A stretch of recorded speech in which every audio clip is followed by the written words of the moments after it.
The air inside the substation carries the scent of ozone and stale coffee, a low hum from the capacitor bank. Dust motes dance in the single neon tube's sickly green glow, reflecting off hand-labeled vinyl sleeves stacked beside a war surplus transmitter. Outside, the city breathes a 1966 rhythm, but here, the circuit hums with the future's static. On. Black Star Pirate Radio. Ultimo checks in at 56 degrees and partly cloudy. Wind check, south-southwest at 19 miles an hour. Coffee's cold, doesn't matter. The signal is warm and the board is reading clean. First up, Curtis Young frames America's difficult moment in the mirror, 250 years on. Curtis Young's analysis of America's 250th anniversary forces us to confront an unresolved contradiction. A nation declaring self-evident truths of equality in 1776, while simultaneously upholding chattel slavery and aggressively dispossessing indigenous nations like the Cherokee and Lakota. This exposes the foundational hypocrisy directly impacting millions whose consent was never sought or actively violated for generations.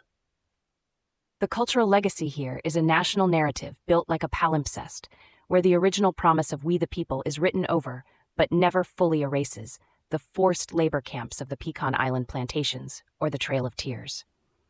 The ghost of unconsented governance haunts the civic architecture carried forward in the very soil and stories of these communities. The system itself is the issue.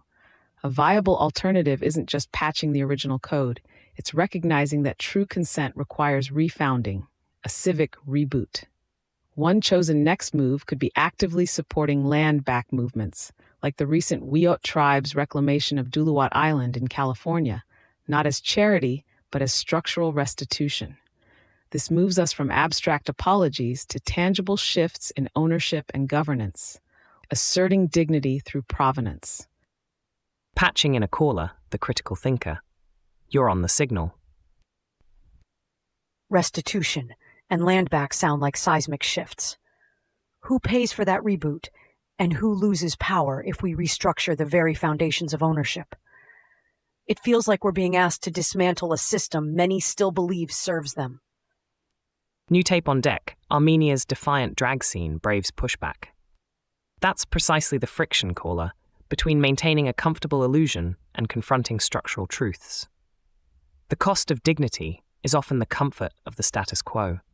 This tension between established power and emerging self-determination isn't unique to national narratives. We see it playing out vibrantly in Armenia's defiant drag scene, braving pushback in Yerevan's underground. Next up, Armenia's defiant drag scene braves pushback. In Yerevan, Armenia's underground drag scene, exemplified by performers like Artak Lady Grigori Grigorian, is facing intense social and political pushback.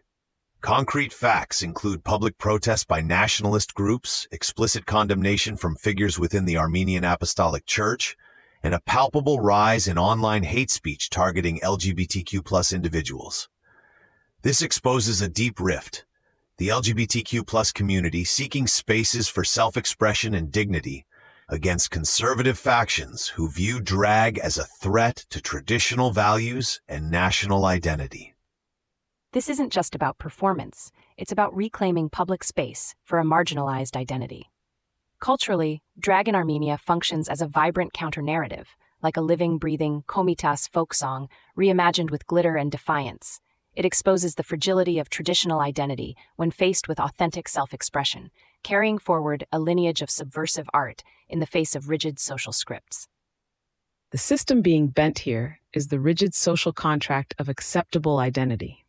A viable alternative to confrontation is building robust, digitally secure community spaces, like encrypted social networks or event platforms, for these artists to organize and express themselves safely. The chosen next move for allies could be supporting these digital architectures, alongside direct action for legal protections, turning the visibility of drag into a vector for broader human rights advocacy, not just entertainment. Patching in another caller, the grounded voice.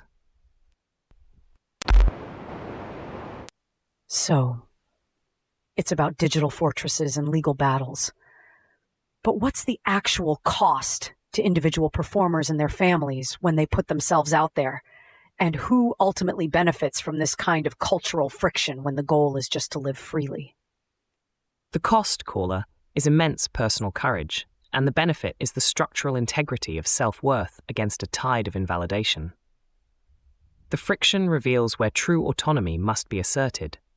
From the intimate space of personal identity, we now shift to the intimate space of medical data, where AI scribes are prompting warnings in Australia. Third on the board, doctors' soaring use of AI scribes prompts Australian government warning over privacy.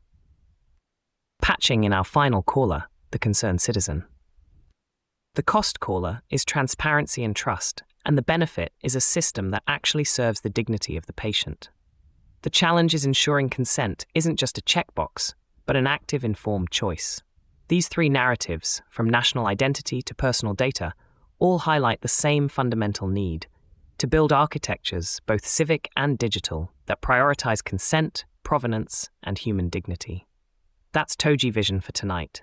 Stay sovereign. Black Star Pirate Radio. Continue the signal at TogeeVision.com. Tune in, Sparks and Stories, Gig Passport.